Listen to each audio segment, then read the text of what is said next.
Welcome to Reading with Mrs. Cox. This is for the reading comprehension test, El Niño, changing the weather. Let's begin. El Niño is a change in how warm the ocean is. It happens when warm water from the Pacific moves eastward. No one knows why this happens. It takes place every 4 or 5 years and lasts for about a year. No two are the same. It can change the weather in many places at once. The United States is one of those places. El Niño means the Christ child in Spanish. This is a very appropriate name for the change in weather. It was named for the time when it's the most powerful. This is often around Christmas. The warm water kills the food that most fish eat. This makes fishing hard. Many people fish for a living in South America.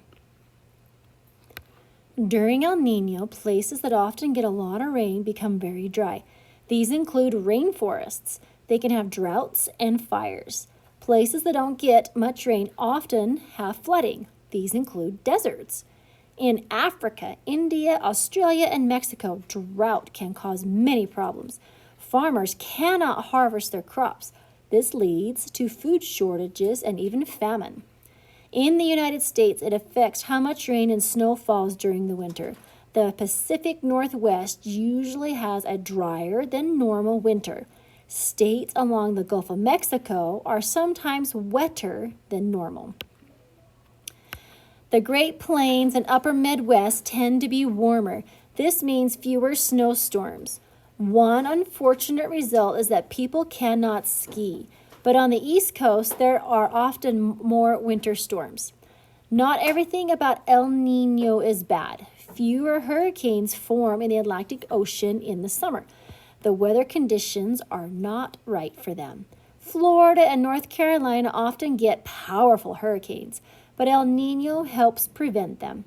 When El Niño ends, it is often followed by La Niña. This is another change in the ocean's water.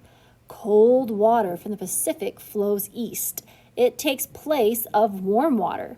In the U.S., the weather during La Niña is often the opposite of El Niño. This means wet weather in the Pacific Northwest and dry weather in the South. People do not enjoy the weather during La Niña. Okay, let's talk about the questions. Okay, number 15.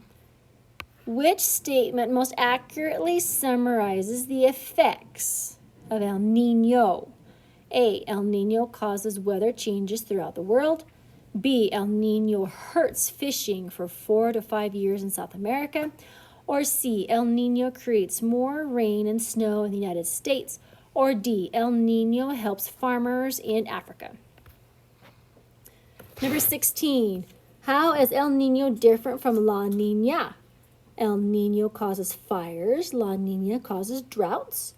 G. El Niño involves cold water. La Niña involves warm water. H. El Niño causes hurricanes. La Niña causes floods. J. El Niño involves warm water. La Niña involves cold water. So this one is the opposite of this one. So look back on the story and find out exactly which one causes what temperature of water. Number 17.